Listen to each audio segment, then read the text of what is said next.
വാസുദേവായ. ഓം നമോ ഭഗവതേ വാസുദേവായ. ഓം അജ്ഞാനതിമിരാന്തസ്യ ജ്ഞാനാഞ്ജനാശലാകയ ചക്ഷുരുന്മീലിതം യേന തസ്മൈ ശ്രീ ഗുരവേ നമഃ. നമോ വിഷ്ണുപാദായ കൃഷ്ണപ്രേഷ്ഠായ ഭൂതലേ ശ്രീമതേ ഭക്തിവേദാന്ത സ്വാമിനിധി നാമിനെ. നമസ്തേ സരസ്വതേ ദേവേ ഗൗരവാണി പ്രചാരിണേ നിർവിശേഷ ശൂന്യവാദി പാശ്ചാത്യദേശതാരിണേ. ജയ ശ്രീ കൃഷ്ണ ചൈതന്യ പ്രഭു നിത്യാനന്ദ ശ്രീ അദ്വൈത ഗദാധര ശ്രീവാസാദി ഗൗരഭക്തവൃന്ദ.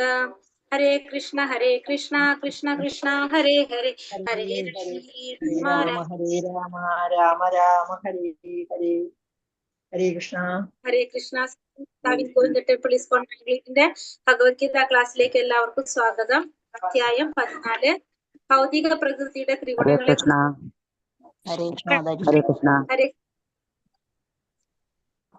ഹരേ കൃഷ്ണ. ശ്രീ ശ്രീ രാധ ഗോവിന്ദ ടെമ്പിൾ ഇസ്കോൺ ബാംഗ്ലൂരിന്റെ ഭഗവത്ഗീത ക്ലാസ്സിലേക്ക് എല്ലാവർക്കും സ്വാഗതം. ഇന്ന് അധ്യായം 14 10ാമത്തെ ശ്ലോകമാണോ 11ആണോ എടുക്കേണ്ടത്? 11 മാതാജി. 10 എടുത്തു. 10 എടുത്തു അല്ലെ? 10 വരെയുള്ള ശ്ലോകത്തില് നമ്മൾ എന്തൊക്കെ പറഞ്ഞത്? 10 വരെ ക്വസ്റ്റ്യൻ നമ്മള്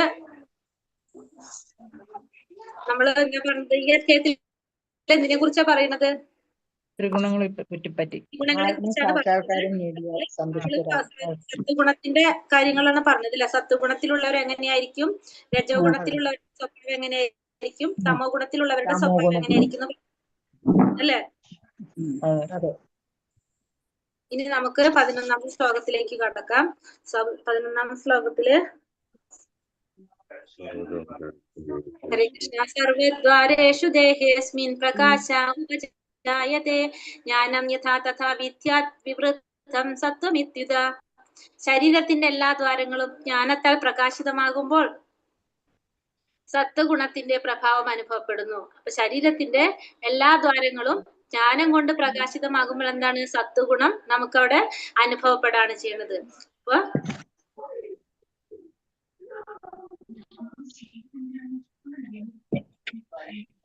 9 ദ്വാരങ്ങളാണ് ശരീരത്തിലുള്ളത്. 2 കണ്ണുകള്, 2 ചെവികള്, 2 നാസാധാരങ്ങള്, വായി, ലിംഗം, മലദ്വാരം എന്നിങ്ങനെ എല്ലാ അവയവങ്ങൾ എല്ലാവിടവും സാത്വികത ലക്ഷണങ്ങൾ പ്രകാശിതമാകുമ്പോൾ എന്താണ് ചെയ്യണത്? മനുഷ്യൻ സത്വഗുണ സമ്പന്നനാണെന്ന് മനസ്സിലാക്കാനായിട്ട് സാധിക്കും.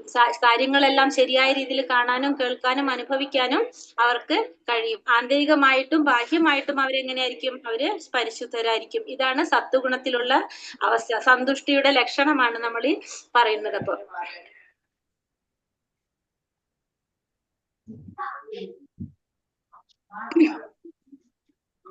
ലോഭ പ്രവൃത്തിരാരംഭ കർമ്മണാമശമാ സ്പൃഹഃ രജസ്യത്യാനി ജായന്തേ വിവൃതേ ഭരതർഷഭ.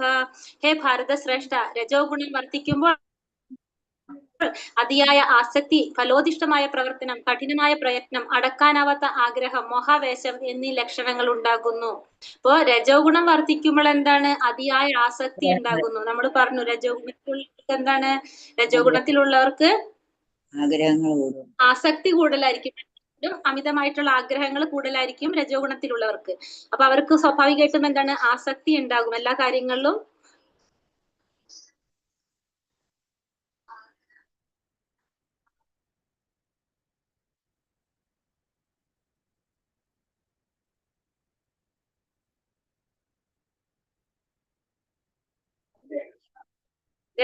രജോ ഗുണം വർദ്ധിക്കുമ്പോൾ അതിയായ ആസക്തി, ഫലോദിഷ്ടമായ പ്രവർത്തനം, കഠിനമായ പ്രയത്നം, അടക്കാനാവാത്ത ആഗ്രഹം, മോഹാവേശം എന്നീ ലക്ഷണങ്ങൾ ഉണ്ടാകുന്നു. അപ്പൊ രജോ ഗുണം വർദ്ധിക്കുമ്പോൾ അവർക്ക് എന്താണ്? ആസക്തി കൂടുതലായിരിക്കും. രജോ ഗുണ സ്വഭാവിക്ക് എത്ര കിട്ടിയാലും അവർക്ക് എന്താണ്? അവർക്ക് ഒരിക്കലും സംതൃപ്തി ഉണ്ടാവില്ല. അവർക്ക് വീണ്ടും അത് ഇനിയും കിട്ടണം എന്നുള്ള ആഗ്രഹം ആർക്കുണ്ടാവും? ഈ രജോ ഗുണത്തിലുള്ളവർക്ക് ഉണ്ടാകാം. ഇപ്പൊ ഒരു വീടുണ്ടാക്കാൻ ശ്രമിക്കുകയാണെങ്കിൽ എന്താണ്? ഒരു കൊട്ടാരം പോലത്തെ വീട് വേണമെന്ന് ആഗ്രഹിക്കാം. അപ്പൊ അതേപോലെ തന്നെ ഓരോ കാര്യങ്ങളും അവർക്ക് ഉള്ളതിനേക്കാളും ഇനിയും കൂടുതൽ വേണം എന്നുള്ളൊരു ആഗ്രഹമായിരിക്കും അവർക്ക് ഉണ്ടാകുക. അതുപോലെ തന്നെ അതുകൊണ്ട് തന്നെ അവരെന്ത് ചെയ്യും? അതിനു വേണ്ടിയിട്ട് എത്ര കഠിനാധ്വാനം ചെയ്യാനും അവർക്ക് യാതൊരു തരത്തിലുള്ള മടിയോ ഒന്നും അവർക്ക് ഉണ്ടാവില്ല. അതാണ് രജോ ഗുണത്തിന്റെ സ്വഭാവത്തിന്റെ പ്രത്യേകത പറയുന്നത്.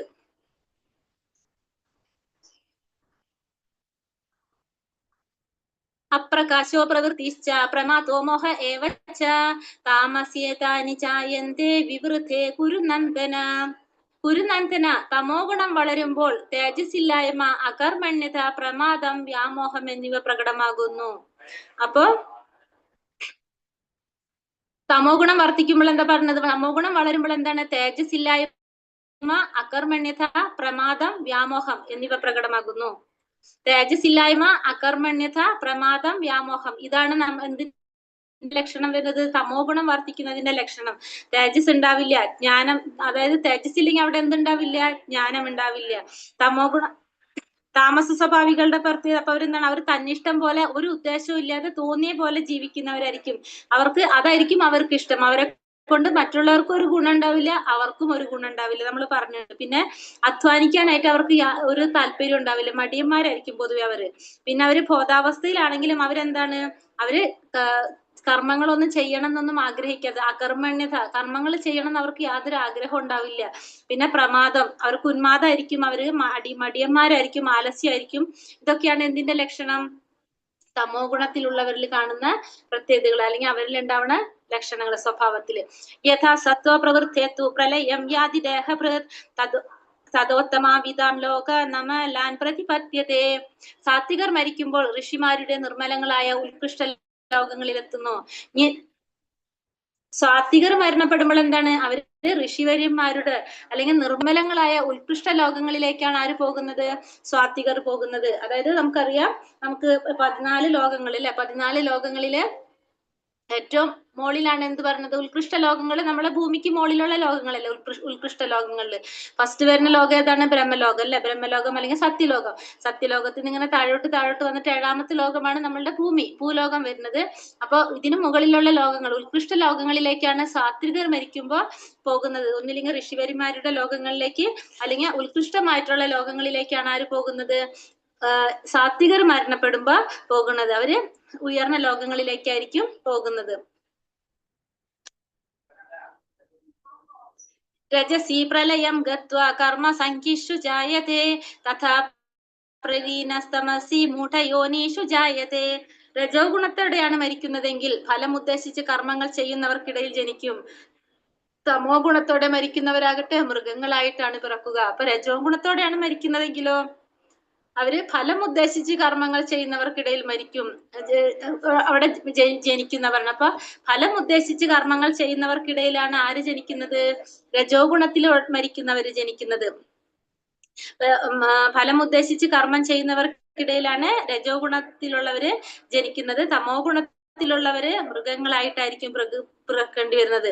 അപ്പൊ തമോ ഗുണം വർദ്ധിച്ചു വരുന്ന ആ മനുഷ്യർ മരണപ്പെടുമ്പോ അവര് വീണ്ടും എന്തിലേക്ക് ജന്മം എടുക്കേണ്ടായി വരുന്നത്?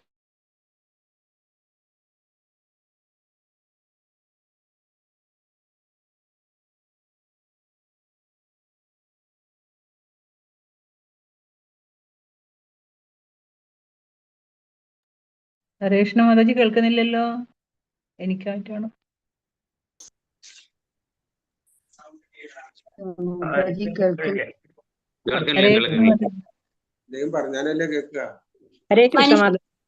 ഞാൻ അങ്ങനെ ചോദിച്ചത് മനുഷ്യ ജന്മത്തിന്റെ പ്രത്യേകത എന്താണെന്ന്. തമോ ഗുണത്തിന് മരിക്കുന്ന മൃഗങ്ങളായിട്ട് പിറക്കും. രജോ ഗുണത്തിൽ മരിക്കുന്ന ഫലം ഉദ്ദേശിച്ച കർമ്മങ്ങൾ ചെയ്യുന്നവർക്കിടയിൽ ജനിക്കും. അങ്ങനെയല്ല ഞാൻ ചോദിച്ചത്. ശ്രദ്ധിക്കുന്നില്ല, ക്ലാസ്സിൽ കേൾക്കണില്ല ഞാൻ പറയുന്നത്? കേൾക്കുന്നുണ്ടോ? വോയിസ് കട്ടാവുന്നുണ്ട് മാതാജി, അതാ പറഞ്ഞത്. നമുക്കൊക്കെ കേൾക്കുന്നില്ല. എന്റെ കട്ടാവുണ്ടോ? അതാ ചോദിച്ചത് ഞാൻ. കേട്ടില്ല മാതാജി ചോദിച്ചത്, കേട്ടില്ല, അതാ പറയുന്നത്. അതെ, സോറി. അതായത് ഞാൻ പറഞ്ഞെന്ന് വെച്ചിട്ടുണ്ടെങ്കിൽ, നമ്മൾ പറഞ്ഞു രജോ ഗുണത്തോടെ മരിക്കുമെങ്കിൽ നമ്മൾ ഫലം ഉദ്ദേശിച്ച് കർമ്മം ചെയ്യുന്നവർക്കിടയിൽ ജനിക്കും. തമോ ഗുണത്തോടെ മരിക്കുന്നവരാണെങ്കിലോ മൃഗങ്ങളായിട്ടായിരിക്കും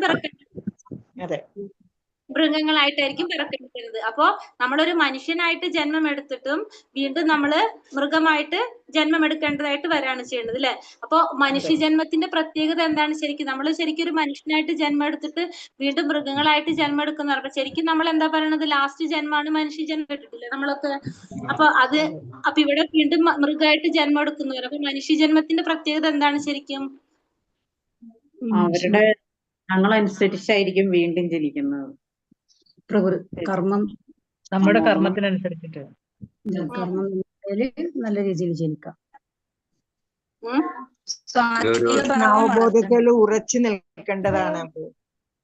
ഒരിക്കൽ മനുഷ്യനായി ജനിച്ചിട്ടുണ്ടെങ്കിൽ പിന്നെ തിരിച്ചു താഴ്ന്ന പടിയിലേക്ക് ഇറങ്ങൂലെന്ന്. ഇവിടെ ഭഗവാൻ പറഞ്ഞ മൃഗങ്ങളായിട്ട് പിറക്കേണ്ടി വരുന്നു. എന്തുകൊണ്ടാ പിറക്കേണ്ടി വരുന്നത്? കൃഷ്ണാവബോധം ഇല്ലാത്ത കാരണം. കൃഷ്ണാവബോധം ഇല്ലാത്ത കാരണം.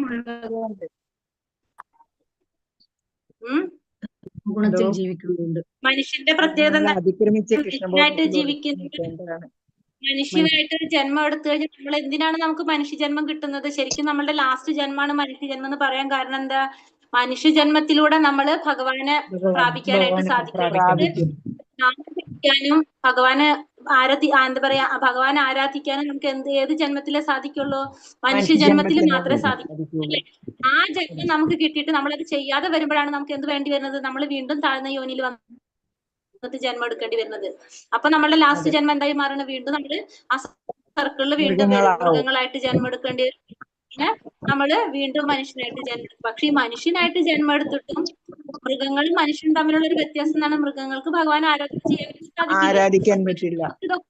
നമുക്ക് വിവേചന ബുദ്ധി ഉണ്ട്. നമുക്കറിയാം ഭഗവാനെ കുറിച്ച് പഠിക്കാനായിട്ട് നമുക്ക് പഠിക്കണം. നമുക്ക് ആധ്യാത്മിക പുസ്തകങ്ങൾ വായിക്കണം. പിന്നെ ഭഗവാന്റെ നാമം ജപിക്കണം. നമുക്ക് മനസ്സിലായി കഴിഞ്ഞാൽ നമ്മളത് ചെയ്യുന്നില്ലെങ്കിൽ നമ്മൾ പിന്നെ എന്താണ്? നമ്മൾ പിന്നെ വീണ്ടും മൃഗമായിട്ട് ജന്മം എടുക്കേണ്ടതായിട്ട് വരാണ്. അപ്പൊ ശരിക്കും ലാസ്റ്റ് ജന്മം മനുഷ്യജന്മമാണ്. പക്ഷെ അത് നമ്മൾ നല്ല രീതിയിൽ ഉപയോഗിച്ചില്ലെങ്കിൽ എന്ത് വേണ്ടി വരും? വീണ്ടും നമ്മൾ മൃഗമായിട്ട് ജനിക്കും. അതുകൊണ്ട് തമോ ഗുണത്തിലുള്ളവര് മൃഗങ്ങളായിട്ട് വീണ്ടും ജന്മം എടുക്കേണ്ടതായിട്ട് വരാണ് ചെയ്യണത്.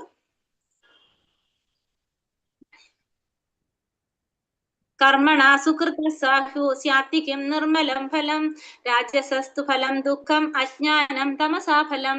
സത്കർമ്മത്തിന്റെ ഫലം വിശുദ്ധമാണ്, അത് സ്വാത്വിക ഗുണത്തിലാണെന്ന് പറയപ്പെടുന്നു. രജോ ഗുണത്തിൽ ചെയ്യുന്ന പ്രവൃത്തിയുടെ ഫലം ദുഃഖമാകുന്നു. തമോ ഗുണത്തിലെ പ്രവർത്തനങ്ങളുടെ ഫലം മൗഢ്യവും അജ്ഞാനവുമാണ്. അപ്പൊ സാത്വികത്തിലുള്ളതിന്റെ ഫലം എങ്ങനെയാണ്? സത്കർമ്മത്തിന്റെ ഫലം വിശുദ്ധമാണ്. അപ്പൊ സാത്വികത്തില് ചെയ്യുന്ന പ്രവർത്തികളുടെ ഗുണം വിശുദ്ധമായിരിക്കും. രജോ ഗുണത്തിൽ ചെയ്യുന്ന പ്രവർത്തികളുടെ ഫലം, രജോ ഗുണത്തിലുള്ളത് ദുഃഖമായിരിക്കും തരുന്നത്. തമോ ഗുണത്തിലുള്ളവരാണ് പ്രവർത്തനത്തിന്റെ ഫലം, അത് മൗഢ്യവും അജ്ഞാനവുമായിരിക്കും. തമോ ഗുണത്തിലുള്ളത് മൗഢ്യവുമാണ് അജ്ഞാനവുമാണ്. അവർക്കും മനസ്സിലാവില്ല, അത് മറ്റുള്ളവർക്കും മനസ്സിലാകില്ല. ഒരു മിനിറ്റ്.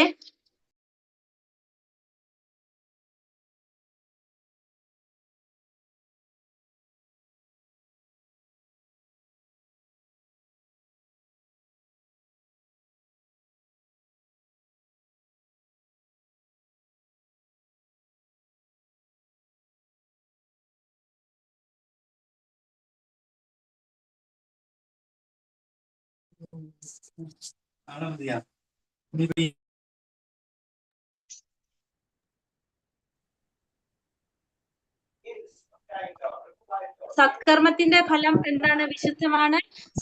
അത് സാത്വിക ഗുണത്തിലുള്ളതാണെന്ന് പറയപ്പെടുന്നു. രജോ ഗുണത്തിൽ ചെയ്യുന്ന പ്രവൃത്തിയുടെ ഫലം ദുഃഖമാകുന്നു. തമോ ഗുണത്തിലെ പ്രവർത്തനങ്ങളുടെ ഫലം എന്താണ്? മൗഢ്യവും അജ്ഞാനവുമാണ്. തമോ ഗുണത്തില് നമ്മൾ എന്ത് ചെയ്യുന്നത്? നമ്മൾ മൗഢ്യവുമായിരിക്കും, അത് അജ്ഞാനത്തിലുള്ളതായിരിക്കും. കാരണം അവരെന്താണ്? അവർക്ക്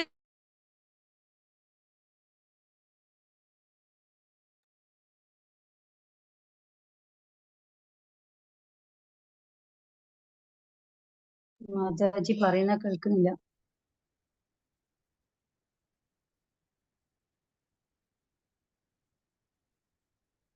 ചെയ്യാവുന്നതിന്റെ മാക്സിമം കാര്യങ്ങൾ ചെയ്യാൻ ശ്രമിക്കുമ്പോൾ സ്വാഭാവികമായിട്ടും എല്ലാം ചെയ്യാൻ സാധിക്കില്ല. അപ്പൊ അതുകൊണ്ട് അവരുടെ പ്രവർത്തികളുടെ ഫലം എങ്ങനെയായിരിക്കും? ദുഃഖമായിരിക്കും. സൽക്കർമ്മത്തിന്റെ ഫലം വിശുദ്ധമാണ്, അത് സാത്വിക ഗുണത്തിലാണെന്ന്. സാത്വികര് ചെയ്യുന്ന കർമ്മങ്ങളുടെ ഫലം എങ്ങനെയായിരിക്കും? വിശുദ്ധമായിട്ടുള്ളതായിരിക്കും. അവര് അതുകൊണ്ട് തന്നെ അവരെന്തായിരിക്കും? സന്തുഷ്ടരുമായിരിക്കും. അതാണ് പറയുന്നത്. അടുത്തതിൽ എന്താ പറയുന്നത്? സത്വ സംജായതേ ജ്ഞാനം രജസോ ലോഭ ഏവ ച പ്രമാദ മോഹോ തമസോ ഭവദോ ജ്ഞാനമേവ ച. സത്വഗുണത്തിൽ നിന്ന് യഥാർത്ഥമായ ജ്ഞാനവും രജസിൽ നിന്ന് ലോഭവും തമസിൽ നിന്ന് പ്രമാദവും മോഹം മൗഢ്യം എന്നിവയും ഉണ്ടാകുന്നു. സത്വഗുണത്തിൽ നിന്ന് യഥാർത്ഥമായ ജ്ഞാനം ഉണ്ടാകുന്നു, രജസിൽ നിന്ന് ലോഭം ഉണ്ടാകുന്നു, തമസിൽ നിന്ന് പ്രമാദവും മോഹം മൗഢ്യം എന്നിവയും ഉണ്ടാകുന്നു. അപ്പൊ സത്വഗുണത്തിൽ നിന്നാണ് എന്തുണ്ടാകുന്നത്? ജ്ഞാനം ഉണ്ടാകുന്നത്. സത്വഗുണത്തിലുള്ളവര് ജ്ഞാനികളായിരിക്കും. രജസിൽ നിന്ന് നമുക്ക് ലോഭങ്ങള്, നമുക്ക് എന്താണ് നമുക്ക് കൂടുതൽ ഇത് വേണമെന്നുള്ള ആഗ്രഹങ്ങളായിരിക്കും നമുക്ക് ഉണ്ടാവുക. അതാണ് രജോ ഗുണത്തിലുള്ളവരുടെ പ്രത്യേകത പറയുന്നത് തന്നെ. ഇപ്പൊ സത്വഗുണത്തിലുള്ളവര് എന്താണ് കൂടുതൽ കാര്യങ്ങളൊക്കെ നല്ല രീതിയിൽ കാണാനും അതിനനുസരിച്ച് പ്രവർത്തിക്കാനും ആഗ്രഹിക്കുന്നവരായിരിക്കും. പിന്നെ രജോ ഗുണത്തിൽ വരുമ്പോൾ എന്താണ്, രജോ ഗുണത്തിലുള്ളവരാണെങ്കിൽ നമ്മൾ പറഞ്ഞു അവർക്ക് കുറച്ചുകൂടി അവരുടെ കാര്യങ്ങൾക്ക്, അതായത് എന്താ പറയാ, നമ്മള് രജോ ഗുണത്തിലിരിക്കുന്നവര് അത്യാഗ്രഹവും ഇതൊക്കെ കൂടുതലുള്ളത് കൊണ്ട് തന്നെ അവരെപ്പോഴും എങ്ങനെയാണ് അവർക്ക് കുറെ വസ്തുക്കളിനോട് ആഗ്രഹം ഉണ്ടാവും. അവരുടെ ജീവിതം കുറെ അങ്ങനെ ചെയ്യണം ഇങ്ങനെ ചെയ്യണം എന്നുള്ള ആഗ്രഹങ്ങളൊക്കെ ഉള്ളവരായിരിക്കും ആര്? ഈ രജോ ഗുണത്തിലുള്ളവര്.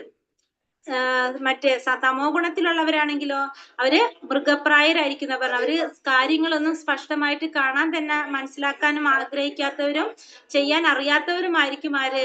ഈ പറഞ്ഞ രജോ ഗുണത്തിലുള്ളവര്. അതായിരിക്കും അവര് അങ്ങനെയുള്ളവരായിരിക്കും രജോ ഗുണത്തിലുള്ളവര്. ഊർധ്വം ഗച്ഛന്തി സത്വസ്ഥ മധ്യേ തിഷ്ഠന്തി രാജസഃ ജഗന്യ ഗുണവൃത്തിസ്ഥ അധോ ഗച്ഛന്തി താമസഃ. സാത്വിക സ്വഭാവികൾ ക്രമേണ ഉത്കൃഷ്ട ലോകങ്ങളിലേക്ക് വരുന്നു. രാജസ പ്രകൃതിയിലുള്ളവർ ഭൂലോകങ്ങളിൽ ജീവിക്കുകയും നീചമായ തമോ ഗുണത്തിന് അടിമപ്പെട്ടവർ നരകങ്ങളിൽ പോയി നിപതിക്കുകയും ചെയ്യുന്നു. അപ്പൊ സാത്വിക സ്വഭാവത്തിലുള്ളവർ നമ്മൾ പറഞ്ഞു ഉത്കൃഷ്ട ലോകങ്ങളിലേക്കാണ് പോകുന്നത്. അതായത് നമ്മളെ ഭൂലോകത്തിന്റെ മുകളിലേക്കാണ് അവർ പോകുന്നത്. രാജസ സ്വഭാവത്തിലുള്ളവരോ ഭൂലോകങ്ങളിൽ ജീവിക്കും. കാരണം അവർക്ക് കുറെ ആഗ്രഹങ്ങൾ ഉണ്ടാവും. ചെയ്യുന്ന കർമ്മങ്ങൾ കാമ്യകർമ്മങ്ങളായിരിക്കും. ഫലം ആഗ്രഹിച്ചുകൊണ്ട് ചെയ്യുന്ന കർമ്മങ്ങളായിരിക്കും അവർ ചെയ്യുന്നത്. അതുകൊണ്ട് തന്നെ അതിന്റെ ഫലം അനുഭവിക്കാൻ വേണ്ടിയിട്ട് അവരെന്ത് വേണ്ടി വരും? വീണ്ടും ഈ ഭൗതിക ലോകത്തിൽ വന്ന് ജന്മമെടുക്കേണ്ടതായിട്ട് വരും. രാജസ സ്വഭാവികള്. തമോ ഗുണത്തിൽ പെടുന്നവരോ നരകങ്ങളിൽ പോയിട്ടാണ് നിപതിക്കുന്നത്.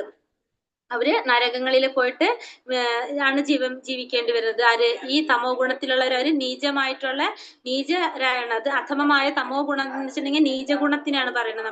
അതുകൊണ്ട് തന്നെ ഏറ്റവും അധമമായിട്ടുള്ളത് ഗുണമാണിത്. അവര് മനുഷ്യനെ താഴെ ഉണ്ടല്ലോ 84 ലക്ഷത്തിൽ 4 ലക്ഷം അല്ലേ മനുഷ്യർ പറയുന്നത്. ബാക്കി അതില് താഴെയുള്ള ഈ 80 ലക്ഷം പക്ഷികളോ മൃഗങ്ങളോ ഇഴജന്തുക്കളോ വൃക്ഷങ്ങളോ ഒക്കെ ആയിട്ടായിരിക്കും അവരെന്ത് ചെയ്യേണ്ടി വരുന്നത്? അവർ ജന്മം എടുക്കേണ്ടതായിട്ട് വരുന്നത്. പിന്നെ ഇതിലിപ്പോ നമ്മ പറഞ്ഞെങ്കിൽ ഈ രാജസിക ഗുണത്തിലുള്ളവർക്ക് സത്വഗുണത്തിലേക്ക് ഉയരാൻ സാധിക്കും. കാരണം കൃഷ്ണാവബോധമൊക്കെ പരിശീലിച്ച് പതുക്കെ അവർക്ക് ഉയർന്നു വരാനായിട്ട് സാധിക്കും. പക്ഷെ ഇത് ഉപയോഗപ്പെടുത്താത്തവരാണെങ്കിലോ വീണ്ടും അതിൽ തന്നെ വീണ്ടും താഴ്ന്ന ലോകങ്ങളിലേക്ക് അവര് നിപതിക്കുകയാണ് ചെയ്യുന്നത്.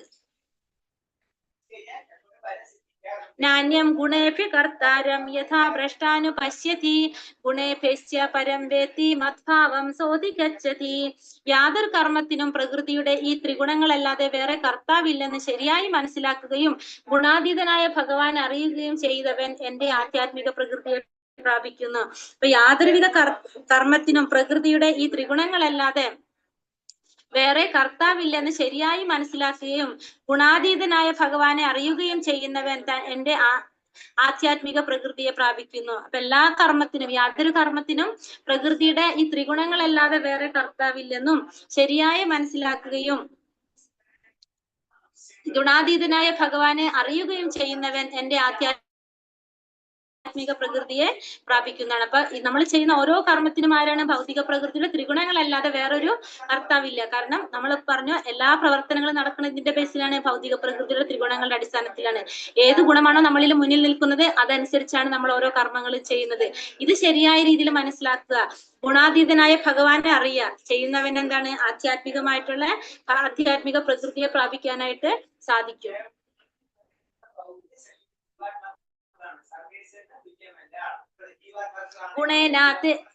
ഗുണേനേതാൻ ദേഹി ദേഹാസമുദ്ഭവാൻ ജന്മ മൃത്യു ജരാ ദുഃഖേർ വിമുക്തേ മൃതമശ്നുതേ.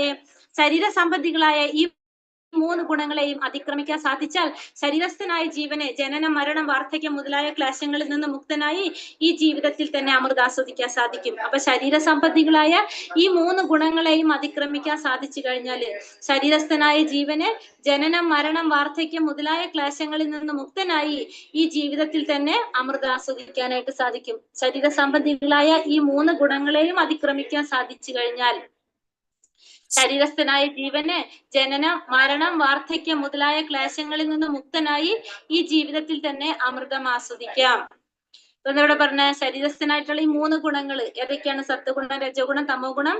ഇതിനെ അതിക്രമിക്കാൻ സാധിച്ചു കഴിഞ്ഞാൽ ആ ജീവൻ എന്താണ്? ജനനം, മരണം, വാർദ്ധക്യം ഈ പറഞ്ഞ ക്ലേശങ്ങളിൽ നിന്ന് മുക്തനായിട്ട് ജീവിതത്തിൽ തന്നെ എന്താ ആസ്വദിക്കാൻ സാധിക്കും?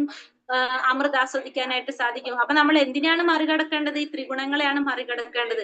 ഈ ത്രിഗുണങ്ങളെ മറികടന്നു കഴിഞ്ഞാൽ സ്വാഭാവികമായിട്ട് നമുക്ക് എന്താണ്? നമ്മള് അമൃത് ആസ്വദിക്കാനായിട്ട്, അമൃത് ആസ്വദിക്കാന്ന് വെച്ചാൽ എന്താണ്? നമുക്ക് അമൃതം, മരണമില്ലാത്തൊരവസ്ഥ നമുക്ക് അനുഭവിക്കാനായിട്ട്, മൃത്യുവില്ലാത്തൊരവസ്ഥയിലേക്ക് നമുക്ക് എത്താനായിട്ട് സാധിക്കും. കൃഷ്ണാവബോധം അനുഷ്ഠിക്കുന്ന ഭക്തിയുടെ സേവനത്തിലൂടെ നമുക്ക് എന്ത് ചെയ്യാം? ഭക്തിയുടെ സേവനത്തിലൂടെ, കൃഷ്ണാവബോധത്തിലൂടെ നമുക്ക് എന്ത് ചെയ്യാൻ സാധിക്കും? ഈ ത്രിഗുണങ്ങളെ മറികടക്കാനായിട്ട് സാധിക്കും. കാരണം നമുക്ക് എന്ത് ചെയ്യാം? നമ്മളെ ഇന്ദ്രിയങ്ങളെ നിയന്ത്രിക്കാനും അതിലൂടെ നമുക്ക് ഈ ഭൗതിക പ്രകൃതിയുടെ ത്രിഗുണങ്ങളെ മറികടക്കാനും ഒക്കെ സാധിക്കും. ജീവിതത്തിൽ തന്നെ, ഈ ഭൗതിക ലോകത്തിൽ, ഈ ജീവിതത്തിൽ തന്നെ നമുക്ക് എന്ത് ആസ്വദിക്കാം? അമൃത് ആസ്വദിക്കാനായിട്ട് സാധിക്കും. അർച്ചന ഉവാച കൈർലിംഗ്രീൻ ഗുണാനേതാൻ ഗുണേനേതാൻ തീതോ ഭവതി പ്രഭോ കിമാചാര കഥം ചൈതാം സ്ത്രീൻ ഗുണാനാതി വർത്തതേ.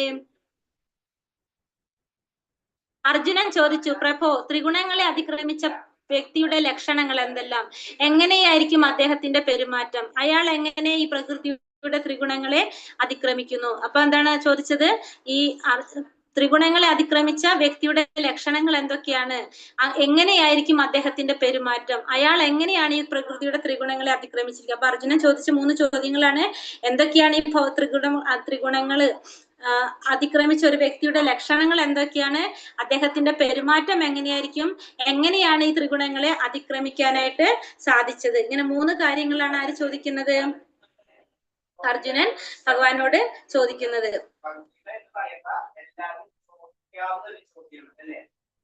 ഒരു വ്യക്തിയുടെ ലക്ഷണങ്ങൾ എന്തെല്ലാമാണ്? പ്രവർത്തികൾ എങ്ങനെയായിരിക്കും? പിന്നെ 3ാമത്തെ ചോദ്യം എന്താണ് പറഞ്ഞത്? 3ാമത്തെ ഒരു ചോദ്യം കൂടി വന്നു. എങ്ങനെയാണ് ഭൗതിക പ്രകൃതിയുള്ള ത്രിഗുണങ്ങളെ അതിക്രമിക്കാനായിട്ട് സാധിച്ചത്? അപ്പൊ എന്താ ഭഗവാൻ പറയണത്? ശ്രീ ഭഗവാനുവാച പ്രകാശം ച പ്രവൃത്തിം ച മോഹമേവാച പാണ്ഡവ ന ദ്വേഷ്ടി സംപ്രവൃത്താനി ന നിവർത്താനി കാംക്ഷതി ഉദാസീനവദാസീനോ ഗുണൈര്യോ ന വിചാല്യത്തെ ഗുണാവർത്തന്ത ഇത്യേവം യോവതിഷ്ഠതി നേങ്കത്തെ സമദുഃഖ സുഖേ സ്വസ്ഥ സമലോഷ്ടാശ്മ കാഞ്ചനഃ തുല്യപ്രിയ പ്രിയോ ധീര തുല്യ നിന്ദാത്മ സംസ്തുതി മാനാപമാനയോസ്തുല്യോ മിത്രാരി പക്ഷയോ സർവാരംഭ പരിത്യാഗി ഗുണാതീത സ ഉച്യത്തെ. ശ്രീ ഭഗവാൻ പറഞ്ഞു, ഹേ പാണ്ഡുപുത്ര, പ്രകാശത്തിന്റെയോ ആസക്തിയുടെയോ വ്യാമോഹത്തിന്റെയോ സാന്നിധ്യത്തിൽ ആർക്ക് വെറുപ്പുണ്ടാകുന്നില്ലയോ, അവയുടെ അസാന്നിധ്യത്തിൽ അത് വേണമെന്ന ആഗ്രഹം ഉണ്ടാകുന്നില്ലയോ, പ്രകൃതി ഗുണങ്ങൾ ഉളവാക്കുന്ന പ്രതികരണങ്ങളിൽ ആര് പ്രക്ഷുബ്ധനാകാതിരിക്കുന്നുവോ, പ്രകൃതി ഗുണങ്ങളാണ് പ്രവർത്തന നിരതരായിരിക്കുന്നതെന്ന് മനസ്സിലാക്കി ഉദാസീനനും അവയ്ക്ക് അതീതനുമായിരിക്കുന്നുവോ, ആത്മനിഷ്ഠനായി സുഖദുഃഖങ്ങളെ തുല്യനിലയിൽ കാണുന്നുവോ, ആരുടെ ദൃഷ്ടിയിൽ മൺകട്ടയും കല്ലും പൊന്നും വ്യത്യസ്തമല്ലയോ, ആർക്ക് പ്രിയമായോ അപ്രിയമായോ യാതൊന്നുമില്ലയോ, ധീരനും നിന്ദകളിലും സ്തുതികളിലും മാനത്തിലും അപമാനത്തിലും സമചിത്തനും മിത്രഭേദമില്ലാത്തവനും നിരുദ്യമനുമായ ആ വ്യക്തിയെ ഗുണാതീതൻ എന്ന് പറയാനായിട്ട് സാധിക്കും. അപ്പൊ ഭഗവാൻ എന്താ പറയുന്നത്? പ്രകാശത്തിന്റെയും ആസക്തിയുടെയും വ്യാമോഹത്തിന്റെയും സാന്നിധ്യത്തിൽ ആർക്ക് വെറുപ്പുണ്ടാകുന്നില്ലയോ, അവയുടെ അസാന്നിധ്യത്തിൽ അത് വേണമെന്ന ആഗ്രഹം ഉണ്ടാകുന്നില്ലയോ, പ്രകൃതി ഗുണങ്ങൾ ഉളവാക്കുന്ന പ്രതികരണങ്ങളിൽ ആര് പ്രക്ഷുബ്ധനാവാതെ ഇരിക്കുന്നുവോ, പ്രകൃതി ഗുണങ്ങളാണ് പ്രവർത്തന നിരതങ്ങളായിരിക്കുന്നതെന്ന് മനസ്സിലാക്കി ഉദാസീനനും അവയ്ക്ക് അതീതനുമായിരിക്കുന്നുവോ, ആത്മനിഷ്ഠനായി സുഖദുഃഖങ്ങളെ തുല്യനിലയിൽ കാണുന്നുവോ, അങ്ങനെയുള്ളവര്. പിന്നെ ആരുടെ ദൃഷ്ടിയിലാണോ മൺകട്ടയും കല്ലും പൊന്നും വ്യത്യസ്തമല്ലാത്തത്, ആർക്ക് പ്രിയമായോ അപ്രിയമായോ യാതൊന്നുമില്ലയോ, പിന്നെ ധീരനും പിന്നെ സ്തുതികളിലും മാനത്തിലും അപമാനത്തിലും സമചിത്തനും മിത്രഭേദമില്ലാത്തവനും നിരുദ്യമനുമായ ആ വ്യക്തിയെ നമുക്ക് എന്ത് പറയാം? ഗുണാതീതൻ എന്ന് പറയാനായിട്ട് സാധിക്കും. അപ്പൊ ആ വ്യക്തിയുടെ ലക്ഷണങ്ങളാണ് നമ്മൾ ഈ പറഞ്ഞതൊക്കെ. പിന്നെ അത് കൂടാതെ ആ വ്യക്തിയുടെ പ്രവർത്തികൾ എങ്ങനെയാണെന്നും കൂടി ഇതിൽ പറയുന്നുണ്ട്. ആ വ്യക്തിയുടെ പ്രവൃത്തി, അപ്പൊ വ്യക്തിയെ ആര് നിന്ദിച്ചാലും സ്തുതിച്ചാലും മാനിച്ചാലും അപമാനിച്ചാലും സമചിത്തനായിരിക്കും. ശത്രുക്കളോടും മിത്രങ്ങളോടും ഒരേ ഭാവനയായിരിക്കും. അങ്ങനെയുള്ള അതാണ് ആ വ്യക്തിയുടെ പ്രവർത്തികള്. പിന്നെ ആ വ്യക്തിയുടെ ലക്ഷണങ്ങള് എന്താണ് ചെയ്യുന്നത്? പ്രകാശത്തിന്റെ അല്ലെങ്കിൽ ആസക്തിയുടെ അല്ലെങ്കിൽ വ്യാമോഹത്തിന്റെ സാന്നിധ്യത്തിൽ വെറുപ്പുണ്ടാകുന്നില്ല. അത് ഇല്ലെങ്കിൽ അത് വേണമെന്നുള്ള ആഗ്രഹം ഉണ്ടാകുന്നില്ല. ഭൗതിക പ്രകൃതി ഉളവാക്കുന്ന പ്രതികരണങ്ങളിൽ പ്രക്ഷുബ്ധനാവാതിരിക്കുകയാണ്. പ്രകൃതി ഗുണങ്ങളാണ് പ്രവർത്തന നിരതകളായിരിക്കുന്നതെന്ന് മനസ്സിലാക്കി ഉദാസീനനും അവയ്ക്ക് അതീതനുമായിരിക്കാണ്. ആത്മനിഷ്ഠനായി സുഖദുഃഖങ്ങളെ തുല്യ നിലയിൽ കാണാണ്. ഇതൊക്കെയാണ് ആ വ്യക്തിയുടെ ലക്ഷണങ്ങൾ പറയുന്നത്. അപ്പൊ എന്താ പറയണത്? പിന്നെ പ്രവർത്തി പറഞ്ഞു, നിന്ദിച്ചാലും സ്തുതിച്ചാലും മാനിച്ചാലും അപമാനിച്ചാലും സമചിത്തനായിരിക്കും. ശത്രുക്കളോടും മിത്രങ്ങളോടും ഒരേ ഭാവനയിലായിരിക്കും. അങ്ങനെയുള്ള വ്യക്തി ഗുണങ്ങൾക്ക് അതീതനാണ്. ഇതാണ് ഈ വ്യക്തിയുടെ പ്രവർത്തികള്. മാംചയോ വ്യഭിചാരേണ ഭക്തിയോഗേന സേവതേ ഗുണാൻ സമതീത്താൻ ബ്രഹ്മഭൂയായ കൽപ്പതേ. ഏതു പരിതസ്ഥിതിയിലും പിഴയ്ക്കാതെ ഭക്തിപൂർവ്വം ഭഗവത് സേവനത്തിൽ ഏർപ്പെടുന്നവർക്ക് വേഗത്തിൽ ഭൗതിക പ്രകൃതിയുടെ ത്രിഗുണങ്ങളെ അതിക്രമിച്ച് ബ്രഹ്മപദത്തിലെത്താൻ സാധിക്കും. അപ്പൊ ഏതൊരു പരിതസ്ഥിതിയിലും പിഴയ്ക്കാതെ ഭക്തിപൂർവ്വം ഭഗവാന്റെ സേവനത്തിൽ ഏർപ്പെടുന്നവർക്ക് വേഗത്തിൽ തന്നെ ഭൗതിക പ്രകൃതിയുടെ ത്രിഗുണങ്ങളെ അതിക്രമിച്ച് ബ്രഹ്മപദത്തിലെത്താനായിട്ട് സാധിക്കും. ഏതൊരു പരിതസ്ഥിതിയിലും പിഴയ്ക്കാതെ ഭക്തിപൂർവ്വം ഭഗവാന്റെ സേവനത്തിൽ ഏർപ്പെടുന്നവർക്ക് എന്ത് ചെയ്യാൻ സാധിക്കും? വേഗത്തിൽ തന്നെ ഭൗതിക പ്രകൃതിയുടെ ത്രിഗുണങ്ങളിൽ അതിക്രമിച്ച് എന്ത് ചെയ്യാനായിട്ട് സാധിക്കും? പരമപദത്തിലെത്താൻ സാധിക്കും. അതെന്താണ്? മൂന്നാമത്തെ ഒരു ചോദ്യം ഭഗവത് ചോദിച്ചത് ഏതായിരുന്നു? അതിന് പ്രാപിക്കാനുള്ള ഉപായങ്ങൾ, എങ്ങനെയാണ് ഭൗതിക പ്രകൃതിയുടെ ത്രിഗുണങ്ങളെ അതിക്രമിക്കാൻ സാധിക്കുക? എങ്ങനെയുള്ളതാണ്? ഏതൊരു പരിതസ്ഥിതിയിലും പിഴയ്ക്കാതെ ഭക്തിപൂർവ്വം ഭഗവാന്റെ സേവനത്തിൽ ഏർപ്പെടുന്നവർക്കാണ് എന്ത് ചെയ്യാൻ സാധിക്കുന്നത്? ഭൗതിക പ്രകൃതിയുടെ ത്രിഗുണങ്ങൾ അതിക്രമിക്കാൻ സാധിക്കുക. എങ്ങനെയുള്ളവർക്കാണ് ഭൗതിക പ്രകൃതിയുടെ ത്രിഗുണങ്ങൾ അതിക്രമിക്കാൻ സാധിക്കുന്നത്? ഏതൊരു പരിതസ്ഥിതിയിലും പിഴയ്ക്കാതെ ഭഗവാന്റെ ഭക്തിയുടെ സേവനത്തിൽ ഏർപ്പെടുന്നവർക്ക്, ഏതൊരു പരിതസ്ഥിതിയിലും പിഴയ്ക്കാതെ ഭക്തിയുടെ സേവനം ചെയ്യുന്നവർക്ക് എന്ത് ചെയ്യാൻ സാധിക്കും? ത്രിഗുണങ്ങളെ അതിക്രമിച്ച് ബ്രഹ്മപദത്തിലെത്താനായിട്ട് സാധിക്കും.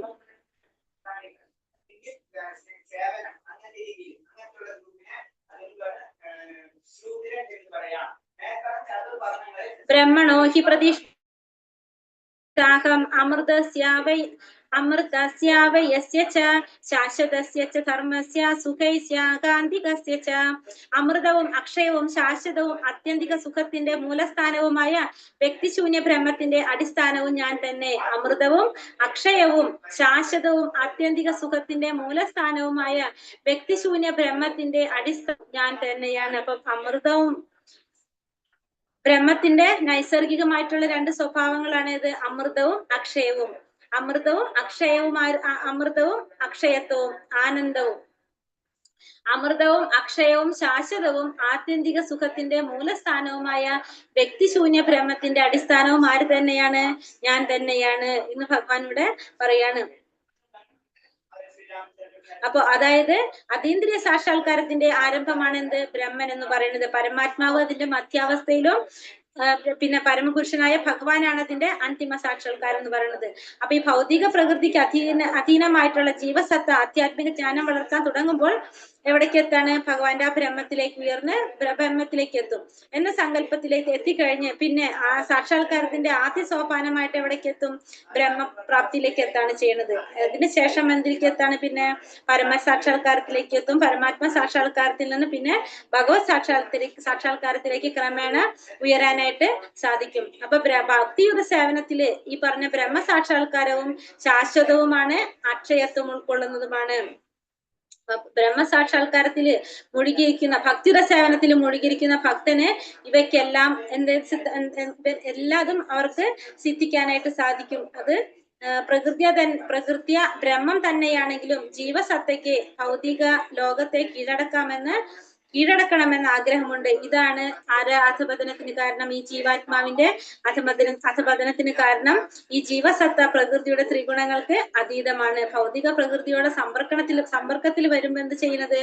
അത് ആ ബന്ധനത്തിൽ പെട്ടുപോകാണ് ചെയ്യുന്നത്. അപ്പൊ കൃഷ്ണാവതാരത്തിലൂടെ അതിനെന്ത് ചെയ്യാൻ സാധിക്കും? ഇതിന്റെ ഈ അവസ്ഥ വീണ്ടെടുക്കാനായിട്ട് സാധിക്കും. അതിന് ഭക്തിയുടെ സേവനത്തിലൂടെ ഭക്തന്മാരുമായി സഹവസിച്ചുകൊണ്ട് നമ്മളെ 9 നവവിധ ഭക്തികൾ പറയുന്നുണ്ടല്ലോ. ഈ നവവിധ ഭക്തിയിലൂടെ നമുക്ക് എന്ത് ചെയ്യാൻ സാധിക്കും? ഇതിനൊക്കെ മറികടന്ന് ഈ ഭൗതിക പ്രകൃതിയെ മറികടന്നുകൊണ്ട് ഭഗവത് സേവനത്തിലൂടെ ഭഗവാനെ പ്രാപിക്കാനായിട്ട് സാധിക്കും. അപ്പൊ അവിടെയാണ് നമുക്ക് നമ്മളെ നവവിധ ഭക്തി നവവിധ ഭക്തി ഏതൊക്കെയാണ്? ശ്രവണം, കീർത്തനം, സ്മരണം, പാദസേവനം, അർച്ചനം, വന്ദനം, ദാസ്യം, സാഖ്യം, ആത്മനിവേദനം. അപ്പൊ അത്രയും അത്യന്തം ലളിതമായിട്ടുള്ള ഭക്തിയുടെ സേവനം, എപ്പോഴും കൃഷ്ണനെ സേവിക്കുക. അങ്ങനെ നിരതമായിക്കൊണ്ടിരുന്നു കഴിഞ്ഞാൽ നമുക്ക് എന്ത് ചെയ്യാൻ സാധിക്കും? ഈ ഭൗതിക പ്രകൃതിയുടെ ത്രിഗുണങ്ങളെല്ലാം മറികടന്നുകൊണ്ട് നമുക്ക് ഭഗവാനെ പ്രാപിക്കാനായിട്ട് സാധിക്കും. ഹരേ കൃഷ്ണ കൃഷ്ണ കൃഷ്ണ ഹരേ ഹരേ, ഹരേ രാമ രാമ രാമ ഹരേ ഹരേ. ഹരേ കൃഷ്ണ. 14-ാമത്തെ ഹരേ കൃഷ്ണ 14-ാമത്തെ അധ്യായത്തിന്റെ ഹരേ കൃഷ്ണ ക്വസ്റ്റ്യൻസ് നമുക്ക് നോക്കാം. ഇപ്പൊ സൗണ്ട് ബ്രേക്ക് ആവുന്നുണ്ടോ? ഇപ്പോഴാവുന്നില്ല മാതാജി, ഇപ്പോഴാവുന്നില്ല. ഇപ്പൊ ശരിയാണ്. ഭഗവാൻ ശ്രീകൃഷ്ണനാണ് എല്ലാ ജീവാത്മാക്കളുടെയും ആദ്യ പിതാവാണെന്ന് പറയുന്ന ശ്ലോകം ഏതാണ്? ഒട്ടും നോക്കിയിട്ടില്ലല്ലോ നമ്മളിതിൽ ചോദ്യങ്ങള്. ഇല്ല, ഒന്നും ഇട്ടില്ലല്ലോ.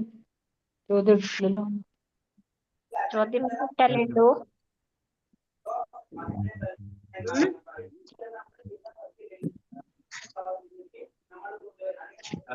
ഏത് ശ്ലോകത്തിലാ പറഞ്ഞത്?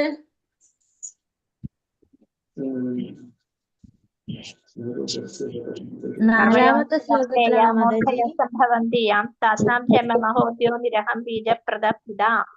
നാലാമത്തെ ശ്ലോകം അല്ലെ? സർവയോനിഷു കൗന്ദയ മൂർത്തയാ സംഭവന്തി താസാം ബ്രഹ്മമഹത്യോ നിരഹം ബീജ പ്രദാപിത. നാനാരൂപേണയുള്ള ജീവിവർഗങ്ങൾക്കെല്ലാം ഈ ഭൗതിക പ്രകൃതിയിൽ ജന്മമെടുക്കാൻ അവസരം നൽകിയത് ഞാനാണ് എന്ന് ഭഗവാൻ പറയുന്ന ശ്ലോകമാണ് അല്ലത്? എത്ര തരം ജീവാത്മാക്കളുള്ളത്? 54.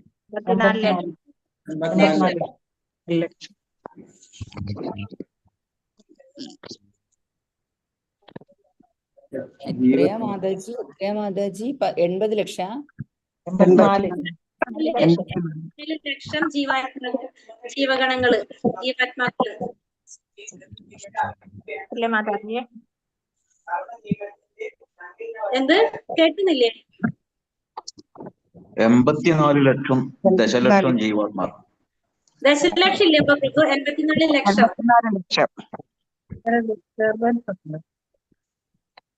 ഭൗതിക പ്രകൃതിയുടെ ത്രിഗുണങ്ങൾ ഏതൊക്കെയാണ്? സത്വഗുണത്തിന്റെ ഫലം എങ്ങനെയാണ്? നല്ലതായിരിക്കും, മുക്തി പ്രാപ്തിക്കാൻ, മോക്ഷത്തിലേക്ക് എത്താം. വിശുദ്ധമാണ്. വിശുദ്ധമായിരിക്കും, എല്ലാ പാപങ്ങളിൽ നിന്നും മോചിപ്പിക്കുന്നതാണ്. സുഖം കൊണ്ടും ജ്ഞാനം കൊണ്ടും അവരെന്തന്നെ അവിടെ ബദ്ധരാക്കപ്പെട്ടിരിക്കുകയാണ്. സുഖം കൊണ്ടും ജ്ഞാനം കൊണ്ടും അവരവിടെ ബദ്ധരാക്കി വെച്ചിരിക്കുകയാണ് സത്വഗുണം അല്ലേ? അതെ. അടുത്തത് ഏതാണ്? സത്വഗുണത്തിന്റെ ശ്ലോകം 14-26 ഭഗവാൻ എന്താ പറയുന്നത്? അത് ഇടയ്ക്ക് വന്നത് ശ്ലോകമില്ല. 14-26 എന്താ പറയുന്നത്? ഏത് പരിതസ്ഥിതിയിലും പിഴക്കാതെ ഭക്തിപൂർവ്വം ചെയ്യുന്നവർക്ക് ബ്രഹ്മപദത്തിലെത്താൻ ഭൗതിക ത്രിഗുണങ്ങളെ മറികടക്കാനായിട്ട് സാധിക്കും. ഏതൊരു പരിതസ്ഥിതിയിലും പിഴയ്ക്കാതെ ഭഗവത് സേവനത്തിൽ ഏർപ്പെടുന്നവർക്കാണ് എന്ത് ചെയ്യാൻ സാധിക്കുക?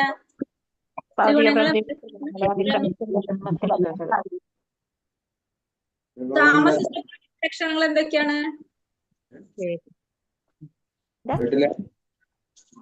താമസ സ്വഭാവികളുടെ ലക്ഷണങ്ങൾ എന്തൊക്കെയാണ്?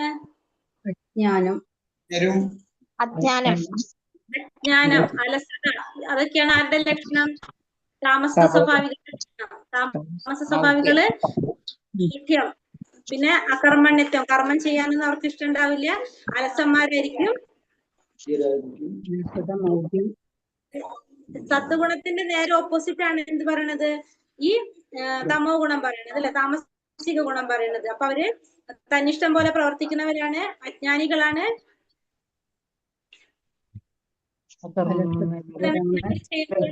അവർക്കും ഗുണമില്ല, മറ്റുള്ളവർക്കും ഒരു ഗുണം ഉണ്ടാവില്ല. അതായിരിക്കും താമസിക സ്വഭാവികളുടെ പ്രത്യേകതകളുണ്ട്. സ്വഭാവികൾ എങ്ങനെയാണ്? രാജസിക സ്വഭാവികൾ ഭൂമിയിൽ തന്നെ രാജാവായോ ധനവാനായോ ജീവിക്കാൻ ആഗ്രഹിക്കുന്നു. ലോഭങ്ങൾ കൂടുതലായിരിക്കും. ഭൗതിക പ്രകൃതിയിൽ ആഗ്രഹങ്ങൾ ഉണ്ടാവും. അതെ, അവരുടെ ആഗ്രഹങ്ങൾ കൂടുതലായിരിക്കും. അവർക്ക് എന്താ പറയാ, ചെയ്യുന്നതിനേക്കാൾ എത്ര കിട്ടിയാലും എത്ര ചെയ്താലും അവർക്ക് തൃപ്തി ഇല്ലാത്ത സ്വഭാവമായിരിക്കും ആരുടെ? രാജസിക സ്വഭാവികളുടെ. അപ്പൊ അവര് അതിന് വേണ്ടിയിട്ട് എന്ത് ചെയ്തുകൊണ്ടിരിക്കും? കഠിനാധ്വാനം ചെയ്തുകൊണ്ടിരിക്കും. രാജസിക സ്വഭാവികള് കഠിനാധ്വാനം ചെയ്യുന്നവരായിരിക്കും കൂടുതലും. അവർക്ക് എത്ര ചെയ്താലും എങ്ങനെയെങ്കിലും അവർക്ക് വീണ്ടും വീണ്ടും വേണം എന്നുള്ളൊരു സ്വഭാവമാണ് ആരുടെ? ഈ രാജസിക സ്വഭാവികൾ. സുഖങ്ങൾ അനുഭവിക്കാൻ വേണ്ടിയിട്ട് അവര് കുറെ കഷ്ടപ്പെടാനും ബുദ്ധിമുട്ടാനൊക്കെ അവര് തയ്യാറുള്ളവരാണ് ആര്? ഈ രാജസിക സ്വഭാവികൾ. ഇപ്പൊ ബ്രഹ്മാവ് വാഴുന്ന ഗ്രഹം ഏതാണ്? ബ്രഹ്മാവ് വാഴുന്ന ഗ്രഹത്തിന്റെ പേരെന്താ? സത്യലോകം. ഏത് ലോകം? സത്യയുഗം. ബ്രഹ്മലോകം അല്ലെങ്കിൽ സത്യത്തിലാണ് ആര് പറയുന്നത്? ബ്രഹ്മാവ് വാഴുന്നത്. ഈ ഒന്നാമത്തെ ശ്ലോകത്തിൽ ഭഗവാൻ എന്തിനെ കുറിച്ചാ പറയുന്നത്?